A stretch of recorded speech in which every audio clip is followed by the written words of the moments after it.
Une situation sociale en constante dégradation qui dure depuis des mois et émerge toujours aux abois dans un contexte marqué par une inflation qui ne cesse de croître, une hausse des prix de l'énergie et une baisse de la croissance économique estimée à 0,7% pour l'année 2022. Le chômage bat des records et des centaines d'entreprises ont mis la clé sous le paillasson. Une situation qui a poussé le Front social marocain à appeler à une participation massive à la marche populaire prévue le 29 mai à Casablanca contre la flambée des prix, les atteintes aux libertés individuelles et collectives et les accords de normalisation avec l'entité sioniste.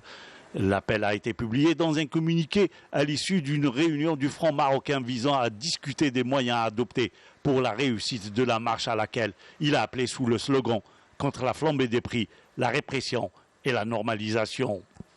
Le Front social marocain a indiqué que la marche devant réunir toutes les franges de la société marocaine est une réponse visant à faire toute la lumière sur les causes profondes de l'envolée des prix, du carburant et des produits alimentaires qui relèvent de la responsabilité du gouvernement au moment où les riches continuaient d'amasser les fortunes grâce, entre autres, à la surexploitation de la classe ouvrière, le pillage et la rente.